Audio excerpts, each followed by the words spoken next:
Just taking a quick look at this new power station from Foxtheon. This is the iGo3600, and this is, as they claim here, ultra lightweight. If you're looking for like a lot of capacity, this is 3600 watt hours, so this is like Delta Pro stuff. If you're looking for that kind of capacity in like a super lightweight portable system, and they're claiming, all in this, the complete system is less than 52 pounds.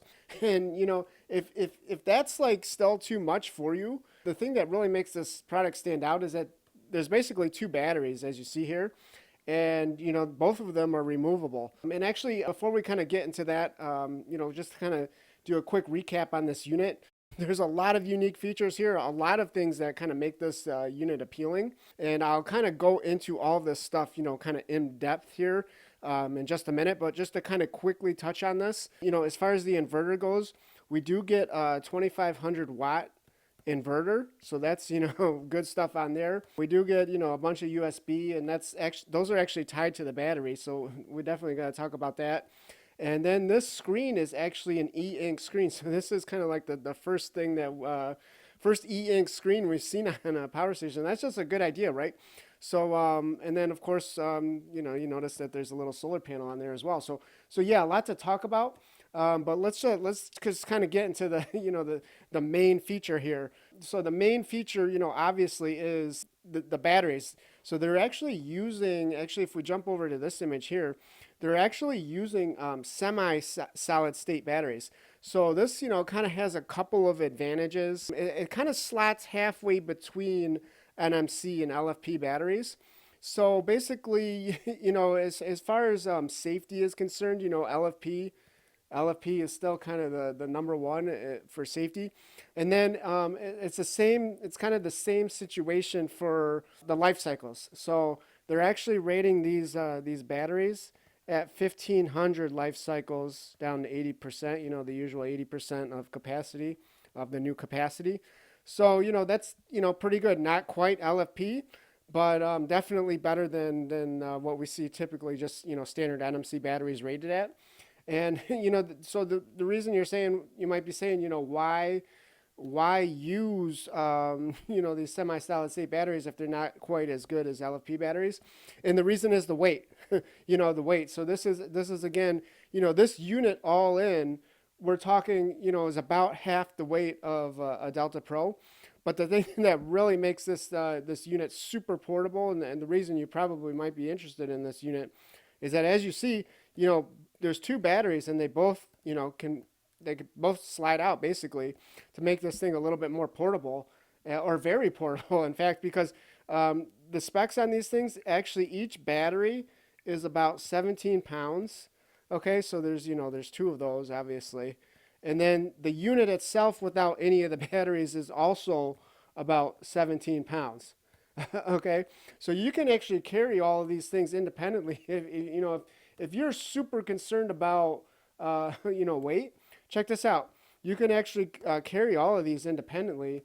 And they actually give you these bags too. Look at this, little bags for the independent batteries as well. They give you all of these.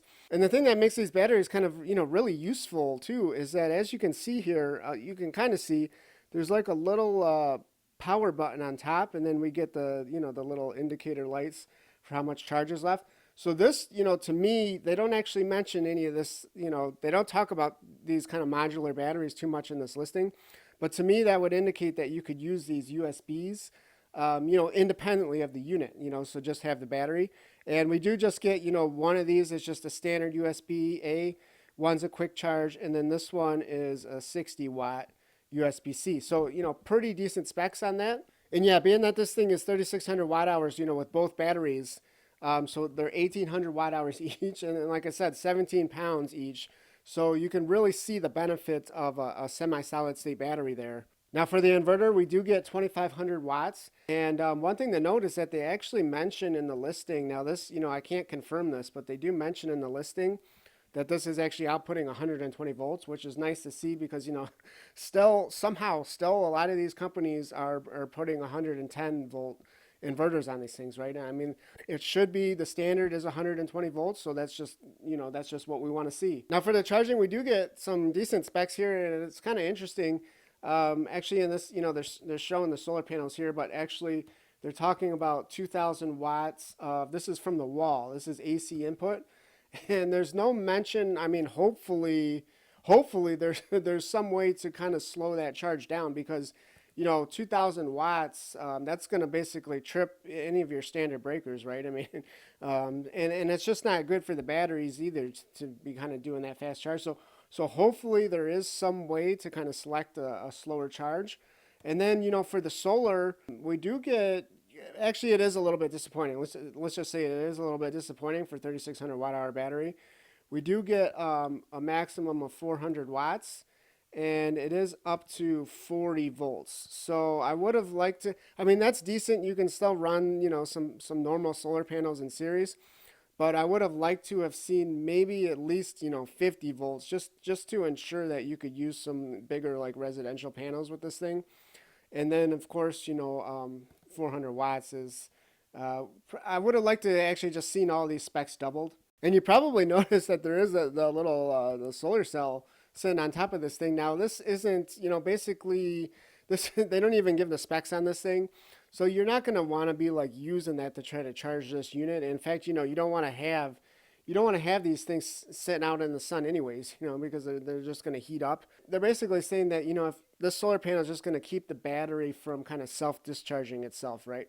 It might just add, 1 or 2 watts, even if you have it, sitting inside like this. If it's getting some sunlight, it might collect just enough watts to kind of, keep the battery at a steady state. And now they do say this thing has a UPS, but actually in the listing, they say this thing actually has a 20 millisecond, 20 milliseconds or less UPS. And now this is very interesting. This is, what they're basically claiming the first to adopt an e-ink display. And I think that's true. I haven't seen this on any of these power stations before. This is just kind of a super good idea, right? Because, a lot of times you're using these things outdoors and it's just, it's hard to see the screen. So, having this kind of like, glare free and, obviously the e-ink technology, you can just read it in direct sunlight. It's kind of the main thing, but also, check out, you can get like a lot of detail with this e-ink display, right? And now just to kind of finish this thing off with kind of just a quick design analysis on this thing. Basically it's got this military inspired color scheme. I mean, some people like that, some people might not like it. I kind of wish it might be nice to have maybe two color schemes available with this thing, kind of more of the typical like EcoFlow style color for those, people who don't want that military look. So, there it is. And then basically, as far as the form factor and stuff like that, I really wish they would have integrated, the handles again, kind of more like EcoFlow style, and had them more on the ends there, just to kind of keep this, basically keep the height down and make the entire top, flat. I think that's just, the best way to go. Now, there's obviously still, you can still set stuff on top of here, you're just kind of limited to the space in between the handles. And actually kind of a nice design detail is that they actually have this, if you can see here, the top part on the sides, like, on the side of the solar panel, it's actually got a slight arc to it, or arch to it. And so basically what that means is if you do set like bigger things kind of on top of this, it's not going to be sitting, on top of the solar panel here. It's not actually going to be touching that. Just that's kind of just a good idea, right? Just to kind of prevent the solar panel from getting damaged. Now, as far as the switches go, we do get a dedicated power button here with the AC switch there. What's interesting is there's no, switches for the USB. So as I showed, there's, that little switch on top of the battery when you have these batteries, taken out. But I wonder how, I don't know if maybe the USB is just always live. If the main power button is on and the batteries are installed in the unit, it kind of seems like what it might be. Now, the one thing too to note is that they don't actually mention anywhere in this listing about, do you need to have, this battery in? Do you need to have both batteries in order to get, the full 2,500 watt inverter output? They don't mention, if you're only running one, does it limit the output? They don't mention that. They don't mention, hot swapping, maybe can you take one out? If you want to use this one somewhere else and you're outputting the AC inverter, can you just take one out? They don't mention that, so that's just, something we'll have to see with the tests and stuff like that. But But yeah, I mean, I think overall this has actually got a lot of unique features, and definitely something you might want to take a look at. And I know some of you have been kind of asking for some features like this, so let me know if this is something you do like to see, and if you'd like to see more more power stations kind of go this route. But yeah, hopefully you just kind of found this whole overview helpful or interesting, and yeah, thanks for watching.